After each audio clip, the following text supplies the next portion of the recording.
हम नरमी के साथ आपके साथ साझा करना चाहते हैं, तो कृपया हमारी बात को सुने और अपने सुझाव और इसमें आगे की रणनीति में हमारा हिस्सा दें और अपनी राय भी रख सकते हैं।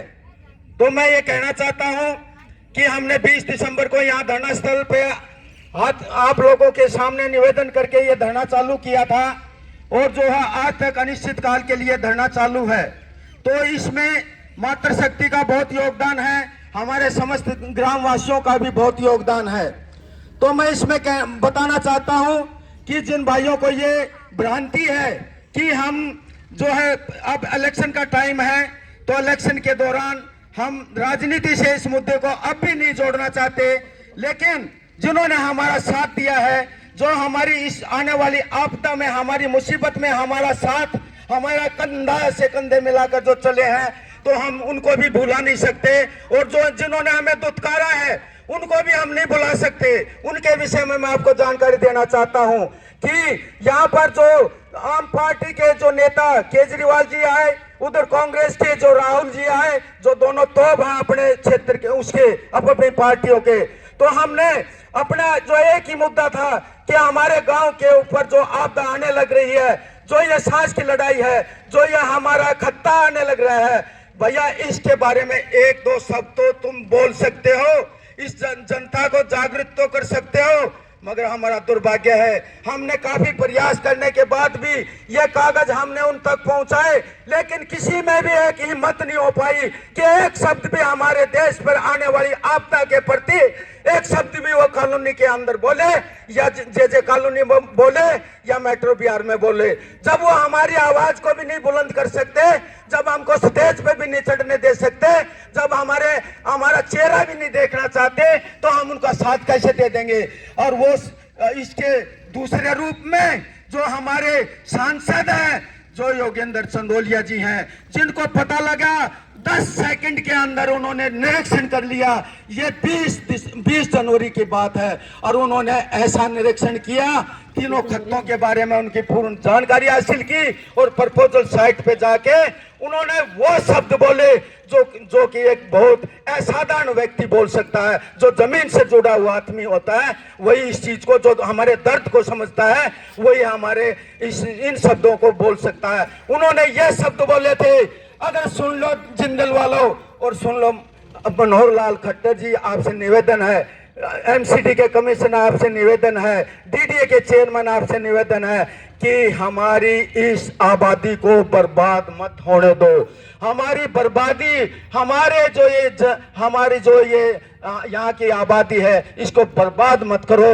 और मैं आपसे निवेदन करता हूं कि ये खत्ता, ये संयंत्र यहाँ एक नहीं लाख बार भी इसका मैं विरोध करूंगा, यहाँ नहीं आने दूंगा। और तुम कहते हो, तुम्हारे इस रिकॉर्ड के मुताबिक तुम कहते हो कि यहाँ 1000 ट्रक कूड़ा आएगा जिससे 30 मेगावाट बिजली बनेगी। तो मैं आपको बता देना चाहता हूँ, नरमी के साथ बता देना चाहता हूँ कि एक ट्रक कूड़ा भी नहीं आने दूंगा। और तुम संयंत्र की बात करते हो, या संयंत्र लगाएंगे तो मैं एक ईंट नहीं लगने दूंगा।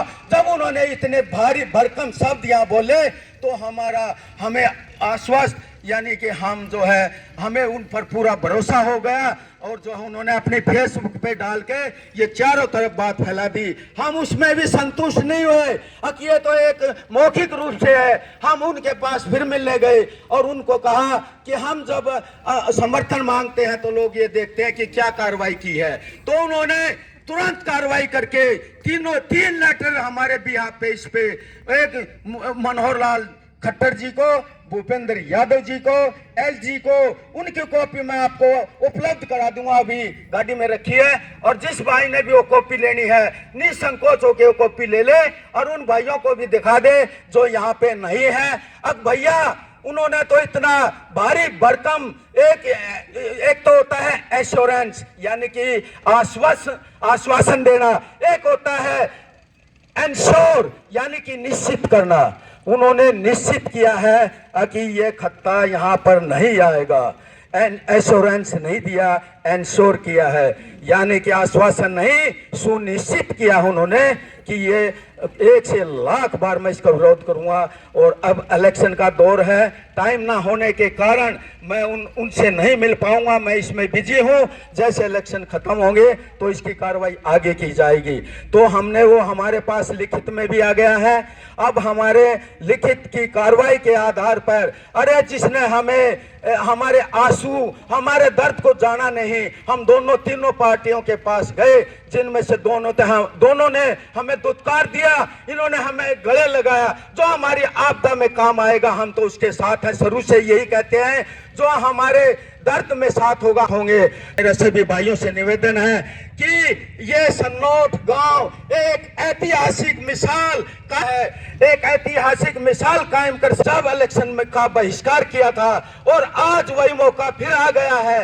आज भी हम पीछे नहीं, उस टाइम तो हमने बहिष्कार किया था, अब हम एक तरफा इसको उतार सकते हैं, वो मिसाल भी कायम कर सकते हैं। मेरा सब लोगों से निवेदन है कि इसको जो है एक तरफा जो है हम उसकी झोली में डाल दें, जिससे कि हम सीना तान के उनके पास जाके कहें कि आपने तो जो वादा, आपने जो निश्चित किया था, आपने जो इंश्योर किया था, तो हम भी इंश्योर का वादा करके आए हैं उनके पास कि हम एक तरफा उतरेंगे गांव वाले। हम जे कॉलोनी या उनको नहीं, हम अपने गांव के ठेकेदार हैं। तो हमारा गांव एक यूनिटी में बनता है। जब भीड़ पड़ती है तो यहाँ कृष्ण जी जन्म ले लेते हैं। तो मैं ये कहता हूं कि अब भी हम निवेदन करते हैं, हाथ जोड़ेंगे, हम निवेदन करेंगे, भैया एक मिसाल और कायम कर दो। वो बहिष्कार की थी, अब एक तरफा की जो है इसमें एक मिसाल और कायम कर दो। उनको भी हमारी ताकत का पता लग जाएगा कि सनौठ में वो ताकत है, जिधर झुकते हैं उधर जो है सबको झुकना पड़ जाएगा। तो मेरा सबसे निवेदन है, इस बात को जो है बहुत बारीकी से लेके, सोच समझ के, एक पिछले आंतरिक मामलों को भुला के, चाहे कोई कहीं भी डालता था, किसी भी पार्टी का था, लेकिन आज हमारे सामने एक मौत का कुआं, जो सशक्ति मौत है, एक आपदा आने वाली है, उसको मद्देनजर रखते हुए हम अपनी रणनीति यही तैयार करते हैं। अगर किसी भाव ने और कोई सुझाव देना हो तो वो भी दे सकता है, वो उसकी, और नहीं तो अब हम जो है यही करते हैं कि भैया इसको एक तरफा लगाओ और जो अपनी गांव की पहचान, एक ऐतिहासिक मामला और दर्ज करा सकते हैं। तो मेरा मातृ शक्ति से ये निवेदन है कि आप में वो शक्ति है कि आप 1 से 1 11 होते हैं। मैं तो कहता हूं कि 1 लाख को जोड़ने की तुम्हारे अंदर शक्ति है। तो तुम घर घर जाओगे उस दिन 5 तारीख को। आपने ये नहीं कि हाँ हम पूरा गांव जो हमने वोट दे दिया, कमल का फूल खिला दिया, ये नहीं। अरे तुम ज्यादा से ज्यादा वोट डालनी है।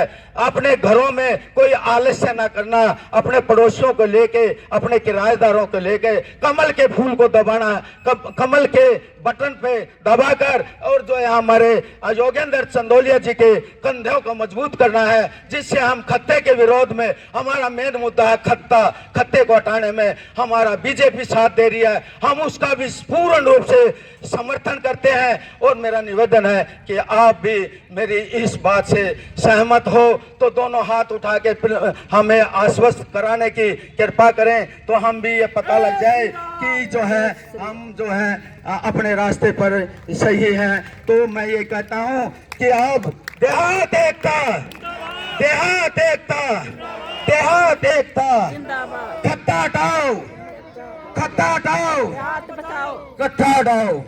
अब किसी भाई ने और इस विषय में कोई जानकारी देनी हो तो दे सकता है, मैं आपको वो कॉपी उपलब्ध कराता हूँ। जिस भाई ने भी लेनी हो वो हम देते हैं। मांगेराम जी आएंगे अपने दोस्त